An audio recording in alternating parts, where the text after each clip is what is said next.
நேரம் ஏர்போர்ட் தான் போக முடியும், வீட்டுக்கு போக முடியாது. பெட்டி கொண்டு வீட்டுக்கு போயிட்டு போக முடியாது.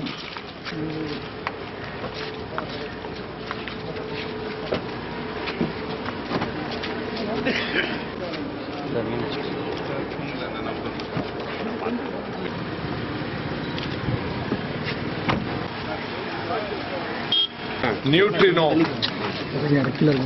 நாசகார அழிவு திட்டத்தை தேனி மாவட்டம் தேவாரம் பட்டிப்புறத்தில் தொடங்கக்கூடாது, மத்திய அரசினுடைய முடிவை திரும்ப பெற வேண்டும் என்று வலியுறுத்தி நான் தாக்கல் செய்திருந்த ரிட் மனு இன்றைக்கு விசாரணைக்கு வந்தது. இதில் தங்களுடைய பதிலை தமிழ்நாடு மாசு கட்டுப்பாட்டு வாரியம் நாங்கள் இதற்கு சம்மதம் தெரிவிக்கவில்லை என்று தந்திருக்கிறார்கள். இது மத்திய அரசை பொறுத்தமட்டில் இந்த திட்டத்தை நிறைவேற்ற வேண்டும் என்று அவர்களுடைய தரப்பு பதில் மனுவை கவுண்டர் தாக்கல் செய்திருக்கிறார்கள். அதற்கு மத்திய அரசு தாக்கல் செய்திருக்கக்கூடிய அந்த பதில் மனுக்களுக்கு அதன் மீது விளக்கம் அளித்து இந்த திட்டம் கூடாது என்பதை வலியுறுத்துவதற்காக நான் அதற்குரிய பதில் மனுவை தாக்கல் செய்வதற்கு நான் நீதிமன்றத்தினுடைய அனுமதியை கேட்டேன். அவர்கள் அனுமதி வழங்கியிருக்கிறார்கள். விரைவாக இந்த வழக்கு எடுத்துக் கொள்ளப்பட வேண்டும் என்றும் நான் வேண்டினேன். வருகிற 23ஆம் தேதி வழக்கு விசாரணைக்கு வருகிறது. இது கேரளத்தை பாதிக்கும் என்பதனால் நான் நாளைய தினம் கேரளா செல்கிறேன். கேரளத்தின் முதலமைச்சர் மாண்புமிகு உம்மன் சாண்டி அவர்களை 4 மணிக்கு கேரள அரசு அலுவலகத்திலே செக்ரட்டேரியட்டில் சந்திக்கிறேன். அவருடைய ஹோம் மினிஸ்டர் ரமேஷ் சன்னிதானாவையும் சந்திக்கிறேன். 6 மணிக்கு முன்னாள் முதலமைச்சரும் மார்க்சிஸ்ட் கட்சி தலைவருமான அச்சுதானந்தன் அவர்களை அவருடைய அலுவலகத்தில் சந்திக்கிறேன். இந்த நியூட்ரினோவால் ஏற்படக்கூடிய பேரழிவு 2 மாநிலங்களுக்கு அழிவு ஏற்படுவதனால் 2 மாநிலங்களும் சேர்ந்து போராட வேண்டும் என்பதற்காக நான் செல்கிறேன்.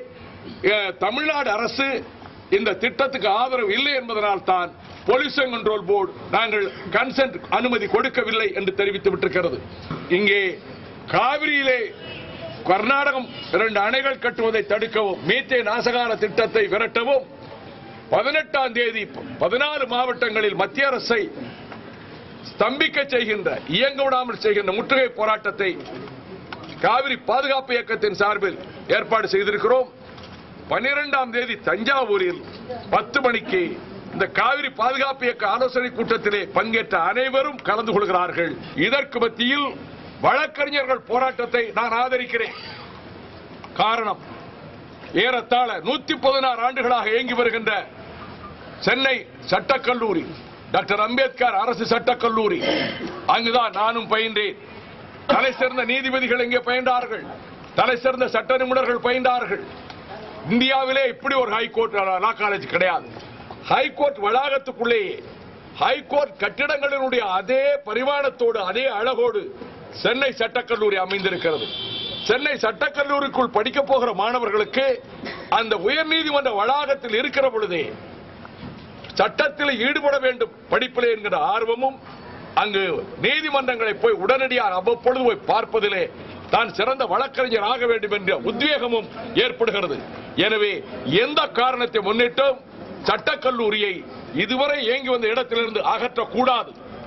அதே வேளையில் நியாயமாக இதற்காக போராடிய சட்டக்கல்லூரி மாணவர்கள் மீது தடியடி நடத்திய காவல்துறைக்கு கண்டனம் தெரிவிக்கிறேன்.